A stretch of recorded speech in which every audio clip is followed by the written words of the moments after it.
दिनांक 25 फेब्रुवारी रोजी म्हणजे मागील महिन्यामध्ये कोल्हापूरमधील इतिहासकार इंद्रजित सावंत यांच्या मोबाईल क्रमांकावर फोन करून त्यांना धमकी देणे आणि जे महापुरुष आहेत त्यांच्याबद्दल जे बदनामीकारक वक्तव्य केलं त्या अनुषंगाने जुना राजवाडा पोलीस स्टेशन येथे गुन्हा क्रमांक 140 हा विविध कलमाखाली दाखल झालेला होता. या गुन्ह्यातील आरोपी प्रशांत पोरटकर याला आज कोल्हापूर पोलिसांनी तेलंगणा राज्यातील मंचिर्याल या ठिकाणी दुपारी 2:45 ताब्यात घेतलेला आहे. सदर पाहिजे आरोपीला गुन्हा दाखल झाल्यापासून तो फरार होता. त्याचा शोध नागपूर, इंदोर, मुंबई, चंद्रपूर घेण्यासाठी विविध पथकं ही गठीत केलेली होती. सदर आरोपीचा जामीन हा कोल्हापूर न्यायालयाने देखील अटकपूर्व जामीन फेटाळलेला होता आणि त्या अनुषंगाने सदर आरोपीने देखील माननीय न्यायालयामध्ये अटकपूर्व जामीन मिळण्यासाठी अर्ज केलेला होता. अर्जाची सुनावणी मागच्या आठवड्यात माननीय उच्च न्यायालयात झाली.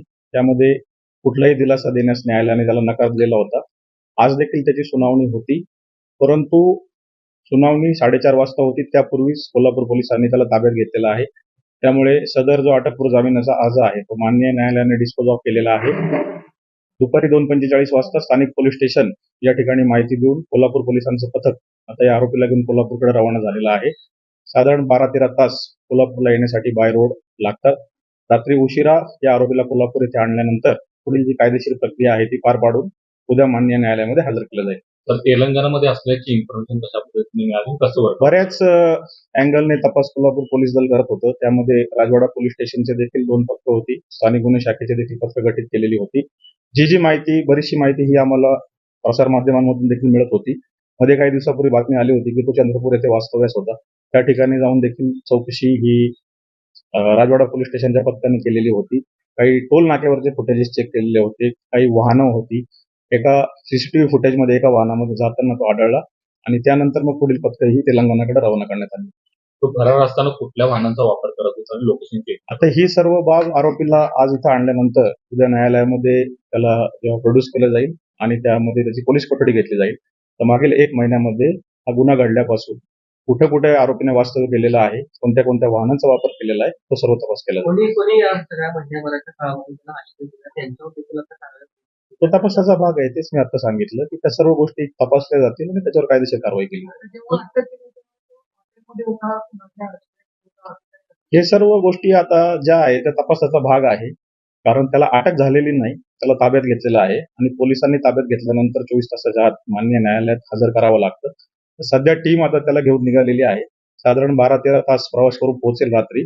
त्यानंतर कायदेशीर प्रक्रिया करून त्याला उद्या न्यायालयात हजर केलं जाईल. जे लोकेशन होतं ते शहरातलं लोकेशन होतं, ते शहरातलं सगळा location. भाग जो आहे तो शहरातील 100% चौकशी होईल. आता आरोपीला ज्यावेळेस कोल्हापूरमध्ये घेऊन आणतील, तपासाचे पथक गेलेलं होतं, अटक केल्यानंतर जेव्हा पोलीस कोठडी मिळेल त्यामध्ये या सर्व गोष्टींची चौकशी. त्याला गेल्या महिन्याभरापासून कोल्हापूर पोलिसांच्या वरती एक शंका उपस्थित केली जात होती की त्याला जाणून बुजून अटक केलं जात नाही, कारण कोल्हापुरातील वरिष्ठ अधिकाऱ्यांचे फोटो होते. असा देखील आरोप आहे ते विरोधी पक्षाकडून करण्यात आलेले आहेत. काय नेमकं याच्यामध्ये नाही, त्याच्यामध्ये त्याला कोणी पाठीशी घालण्याचा प्रश्न उद्भवत नाही पोलीस दलातर्फे. कारण आरोपीला ऍड इंटरिम रिलीफ कोर्टाने मिळाल्यानंतर तो ऍड इंटरिम रिलीफ त्याला मिळू नये यासाठी कोल्हापूर पोलिसांनीच माननीय उच्च न्यायालयात देखील धाव घेतली होती. त्यावेळेस मेरिटवर सदर प्रकरण तपासावं असे देखील निर्देश माननीय उच्च न्यायालयाने दिलेले होते.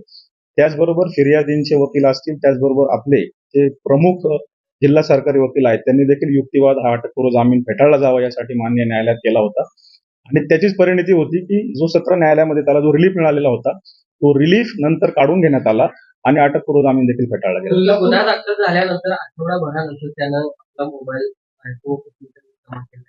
हा सगळा प्रकार म्हणजे दिरंगाई करणे किंवा पुरावा नष्ट करण्याच्या दृष्टीने त्यानं केले असं दिसतंय. तीच बाब न्यायालयाच्या समोर ज्यावेळेस सरकारी वकिलांनी आणली त्याचाच आधार घेऊन माननीय न्यायालयाने देखील त्याला जामीन देण्यास नकार दिला.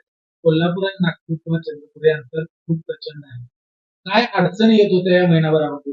एकीकडे तुमचा तपास चालू होता, मात्र शंका देखील उपस्थित नाही, सध्याच्या युगामध्ये ज्यावेळेस आपण एखाद्या फरार आरोपीचा तपास करतो त्यावेळेस आपल्याला तांत्रिक विश्लेषणाची मदत मिळते.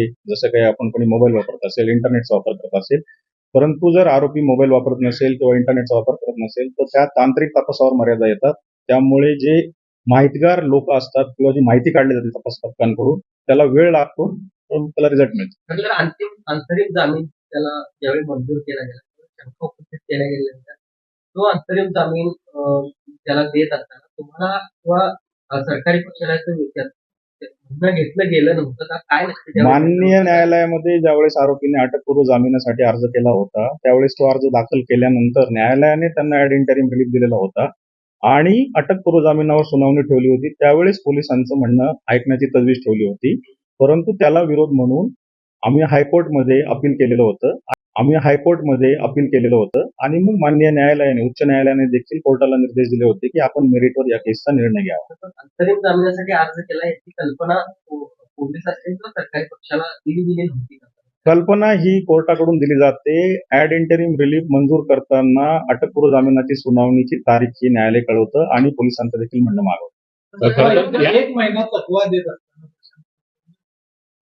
कशा पद्धतीने तो चकवा देऊ शकतोय असं वाटतं, कारण एक महिना तरी आता तो तपासाचा भाग आहे.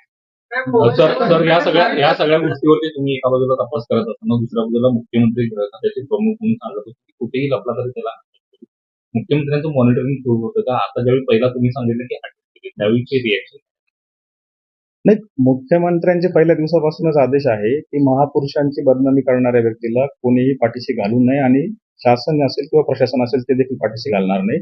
त्यामुळे जो युक्तिवाद मान्य सत्र न्यायालयात केला गेला, उच्च न्यायालयामध्ये केला गेला आणि आज देखील सुनावणी होती, मागच्या आठवड्यात देखील सुनावणी पार पडली, त्यावेळेस देखील विरोध हा संबंधित तपासी अधिकारी किंवा कोल्हापूर पोलीस दलातर्फे करण्यात आलेला आहे त्याच्या अटकपूर्व जामिनावर. तर विरोधी पक्षाला असे म्हटलं होतं की याला कोल्हापूर पोलिसांनी पकडलं नाही तर तुम्ही स्वतःहून सरेंडर झाला, काय करत? आता मी प्रशासकीय अधिकारी म्हणून कोण काय बोलतो त्याला प्रतिक्रिया देणं योग्य ठरणार नाही. आम्ही जो तपास करतोय तो समोर येईल. पकडलं का तू सरेंडर झाला? त्याला पकडलेला आहे. तर जिल्हा सत्र न्यायालयामध्ये ज्यावेळी दुसरी सुनावणी या संदर्भात झाली त्यावेळी त्याचा जामीन रद्द करण्यासाठी तो पोलिसांकडून अर्ज केला गेला होता.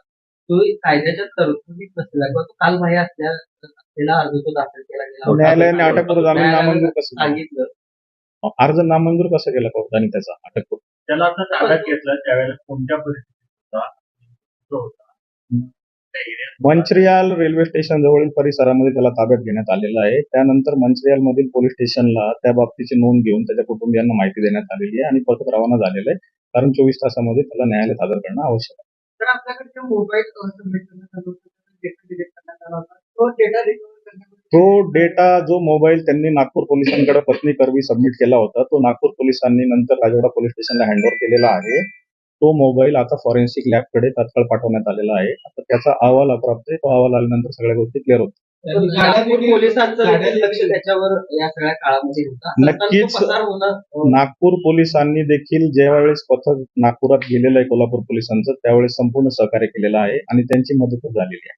नागपूर पोलिसांचं सहकार्य आहे, चंद्रपूर पोलिसांचं देखील सहकार्य आहे. या महिन्याभराच्या काळात 2 ते 3 गाड्या त्यानं बदलल्या, चालक देखील बदलले. आता जे फुटेज आम्हाला एका गाडीचं मिळालेलं आहे त्या गाडीची चौकशी होईल आणि मागील 1 महिन्यामध्ये गुन्हा दाखल झाल्यापासून तर आज त्याला ताब्यात घेईपर्यंत कोल्हापूर पोलिसांनी त्यांनी कुठं कुठं वास्तव्य केलं, कुठल्या वाहनाचा वापर केला, त्याला कोणी कोणी मदत केली, हा सर्व तपासाचा भाग तुम्हाला जी गाडी मिळाली ती गाडी कोणाची आहे? आहे. तो तपासाचा भाग आहे. आता ते सर्व आता तपासामध्ये समोर येईल.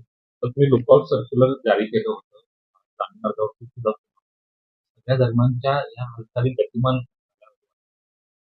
बिलकुल झालेलं आहे, कारण ज्यावेळेस प्रसारमाध्यमांमध्ये बातमी यायला सुरुवात झाली की तो परदेशामध्ये पळालेला आहे त्यावेळेस देखील नागपूर मध्ये राजवाडा पोलीस स्टेशनचं पथक होतं. त्यावेळेस त्याचा पासपोर्ट देखील त्यांनी ताब्यात घेतलेला आहे. आता पासपोर्ट शिवाय परदेशात जाणं शक्य नाही आणि लुकआउट सर्क्युलर देखील त्याआधीच इश्यू करण्यात आलेलं होतं, परंतु परदेश प्रवास न केल्यामुळे पासपोर्टच्या आपल्याकडे उपलब्ध असल्यामुळे ती गोष्ट क्लिअर झाली की तो परदेशात गेलेला नाही.